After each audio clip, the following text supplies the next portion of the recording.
Do you have a TRX4 Sport and looking for a little upgrade, maybe a little more wheel speed, but you don't want to break the bank? Well, today that is exactly what I'm going to do, and I am going to upgrade the motor with a Crawlmaster Sport in the 8-turn variety. So I think that the TRX4 Sports are a pretty popular rig. They are not only extremely reliable, but there's not a lot to go wrong with them. They've got a very good drivetrain, and overall I think the cost is about where it should be. So I got one for my son, mostly for all those reasons. Just wanted something that probably wouldn't break, something that I could just kind of send him out on the rocks in and that he could have some fun. So what I have chosen to upgrade today is the motor, and I chose a Traxxas Sport 550 in the 8-turn variety. This is going to give us quite a bit more wheel speed than stock. It's also going to have better low-speed control than stock. And since we're running on a 2-cell LiPo, that's where I decided to get the wheel speed from. Now, typically I would say volt up, gear down instead, and use the stock motor or something that is more equivalent to the stock speed. Run 3-cell LiPo, and then we would use a smaller pinion to keep our wheel speed, our final wheel speed, the same, and that would net us better torque, better drag brake, better control, and just in generally a better setup system. However, since we are kind of stuck running 2-cell LiPo, since this is my son's rig, I wanted to get a little bit more wheel speed just via the 8-turn Crawlmaster. And it's going to net us, maybe 25-30% more wheel speed on here, but we are going to get that better low speed control. The other thing that I would like to change on this right now is put this ESC, the XL5, into crawl mode so that we have drag brake and instantaneous reverse. So I will show you what you need to do to bolt in the new motor. I've already taken out the old one, so we can just have a quick install of the new one. What you will need is a 1.5 millimeter Allen wrench for your pinion set screw, which I have already changed out, and I put the stock pinion flush with the shaft, and that ends up being just about the right pinion depth for the install. So we set that back in, and we use the stock, since we're using the stock pinion, we use the stock C placement on the motor screws. We slide this in the slot. And you will also, of course, need a soldering iron, or your hobby shop will need to solder on the leads. Or if you buy this direct from us at Holmes Hobbies, we'll solder on the leads for you. And it's good to have them coming out sideways. We don't have the option for sideways on our website, but it would probably be a good idea. Or maybe you can just put a comment in the notes that it's for a TRX4 and to have sideways facing leads. Then we put our little shroud on. And for the bolts, for the screws, we will need a 2 millimeter driver for the button heads that screw our cover on. And there are 3 of them. So have you swapped out the motor on your TRX4? Did you decide to keep it brushed, or did you go brushless? Since this rig is going to be for my 7-year-old, or it is for him, obviously, I didn't want to go brushless. Not that I don't think that the rig can handle it, or I don't think that he can handle it if I had a slow enough motor, but more so for cost reasons. I mean, I don't really need to throw $200 or $300 at my son's rig yet. Maybe when he's making enough money. He's told me that he has lots of money right now.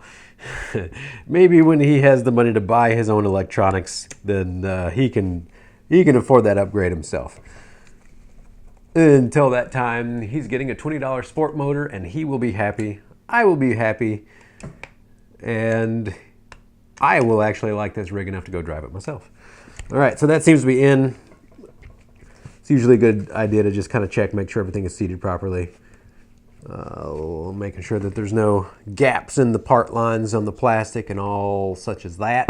All right, so the next step on here, we're going to reprogram the ESC to crawl mode, which is the 5th mode on there.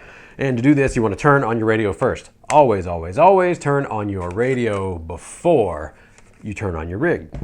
That way it doesn't just run off the table. And that would be quite embarrassing for the YouTube channel. All right, we plug it in, and this guy turns on with the easy set button. I might as well plug in my motor while we're sitting here. And I installed the leads backwards on this because this is a reverse rotation install, but our wires match up. It doesn't matter, you can just switch the wires if you want, but I just soldered the red to the black side and the black to the red side so that the wires looked nice and neat. Tuck those into their little handy wire loom that they got, and now we hold the easy set button, and it's going to blink 1, 2 for mode 2, and then 1, 2, 3 for mode 3, and then 1, 2, 3, 4 for mode 4, and 1, 2, 3, 4, 5 for mode 5, and we release. So now we should have instantaneous reverse. Oh yeah! And definitely a faster motor, and also we should have drag brake now. So the Crawlmaster is a 5-slot motor. It will have a little bit less drag brake than our 3-slot motor. However, compared to the stock system, the stock motor, we use much higher grade of magnets in ours. So even though you go to a 5-slot with the Crawlmaster Sport, you may end up actually having better drag brake. If you want a lot better drag brake, then you would choose the Trailmaster variant because it is a 3-slot.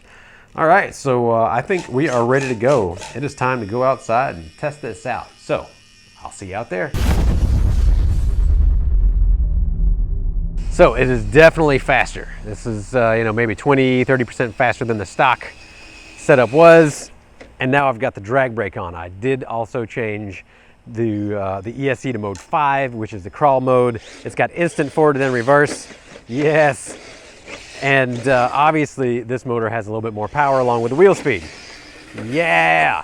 All right, so let's see how it crawls. In an ideal world, what I would do is install this faster motor and I would gear it back down. So let's say use a 10-tooth pinion or something like that, and then up the voltage to 3-cell LiPo.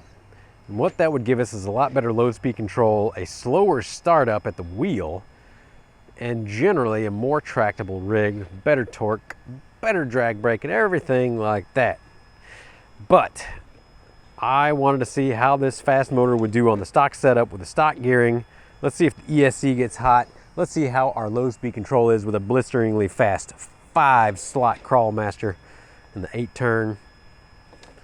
And I can tell you right now that our low speed control is a little bit more tractable. It starts up just a little bit slower, but in an ideal world, yeah, I would definitely be running 3-cell with a smaller pinion on this guy. And because this motor is so fast, it's going to unload a little bit when you get it loaded down and then the load gets removed. So it's going to free run a little bit. But if you're looking for that wheel speed and you still want to have low speed control, it's a really good compromise to use this 8-turn or even the 10-turn. It's still going to be faster than stock. You can still run 2-cell and get enough wheel speed to bump over objects like that. And let's see the drag brake performance. Yeah, pretty decent. It doesn't lock up the tires, but the 5-slots typically don't completely lock up. And I do like a little bit of roll. But I will say that even though it's faster, this is a motor that I would feel comfortable giving to my 7-year-old to drive, and I don't think that he would just break parts and... Oh no!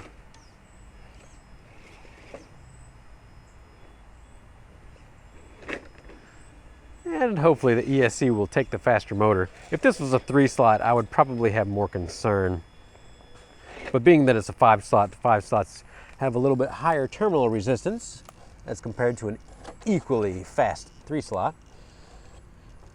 Let's see. Yeah, the ESC is a little warm. It's not hot enough to burn me or feel scalding, which would be at about 140 Fahrenheit with moist fingers, which it's nice and hot out here today, so nice and sweaty. So far, so good. I would say that this is a pretty good upgrade if you want to keep that 2-cell and stock gearing and gain some wheel speed, especially for a little tyke.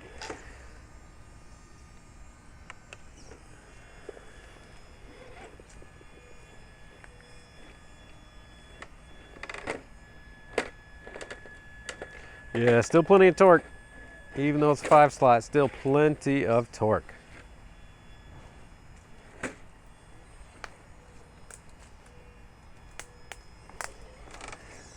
Nice and tractable. As you can see, maybe a little bit more unloading than what I would typically want on a system. But again, this is for my son.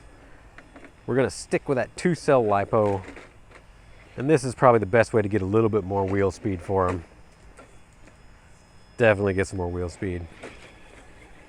I really do like this 8-turn in particular for getting more wheel speed, lots of power, wheel speed, the ability to pop wheelies. My son's really gonna like that, but at the same time, we're not gonna be overheating the ESC. We're not gonna have so much parts breaking torque and power that we have to worry about this system. And so I would say, as far as an upgrade in this particular case, 2 thumbs up. If this was gonna be a personal upgrade for my rig, what I definitely would have done is either this same motor or like a 12-turn or 10-turn, a little bit slower, run it on 3-cell LiPo, and then use some gear down so that we could still have basically more of everything. We could still have a little bit more wheel speed, but we would also get better drag brake, more torque, better startup we're in the rocks, and then also it doesn't quite unload as much when you gear it down like that and use a higher voltage. So, you know, that would be an ideal situation, but since this rig is not for me and we want to keep that 2-cell system, I think this is going to work just fine. Now, final thoughts on what I would probably upgrade next on this, at least if it was for me, I'm gonna go with a more powerful servo, something at least 300, 350 ounce inches. I like stuff that's in the 500, 600, 700 ounce inch range, but for my son, you know, I think we're just gonna keep it as is and let him rock that Traxxas battery system, let him rock this motor, see if he can burn it out. So far, we haven't had any problems with that. And just go from there. Nice and simple, easy to use, and good enough for a 7-year-old.